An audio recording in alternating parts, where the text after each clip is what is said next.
One of the great things about an opportunity to put a field like this in a downtown core was that we were able to bring a high quality experience of the game to the kids in the best way to learn the game, and that is just play. Beacon Soccer Field is a pickup soccer field that has walls, artificial turf, and lights that is free and always open and available for play. Soccer is the universal language, and we really believe that soccer being the world's game could unite people, that you wouldn't have to speak the same language to be able to go out and play on the same team or in the same game. It really breaks all barriers of languages and nationalities. Everyone understands the ball and the goal. We made it a little more accessible in terms of keeping the ball in play with walls and having the turf so the surface was always good, having a net behind the goals. But overall, it was the game itself, game of soccer, that brought people together, and that was our hope and dream all along. FIFA, the world governing body for soccer, built 20 centers for hope, they call them, in Africa, with the idea being that a pickup soccer field would attract kids to the community center. It really was the precipice of the idea. I have the means and the ability to take my kids to play at any field they want to. My access to the game and my kids' access to the game is fundamentally different than kids who aren't mobile in terms of being able to jump in a car and really go anywhere, or have the financial resources to go play on committed teams.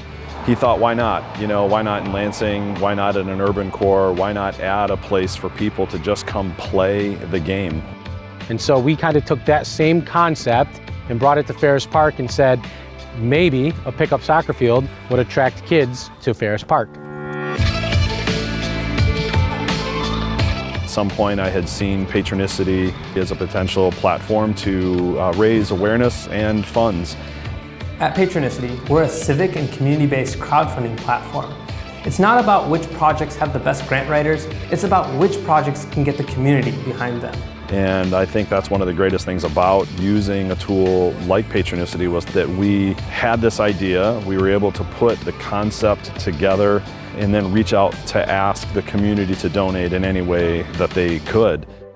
And we saw donations of a couple of dollars to over $10,000.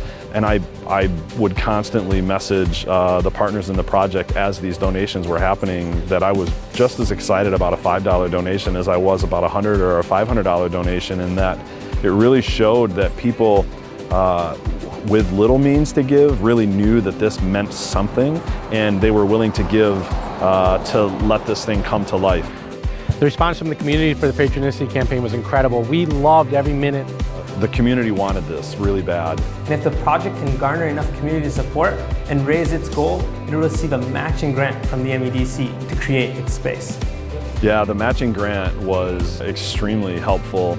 We set a goal and went after it, and we're very fortunate to meet our goal and have it matched. The first time I walked out on the field, there was some pride and accomplishment, but then when the kids started coming in, the first day we opened the field, we had a bunch of soccer balls that we gave away, and to see kids go away with the soccer ball, knowing that they could play with it at home or come and play a game, was probably the most rewarding part of it.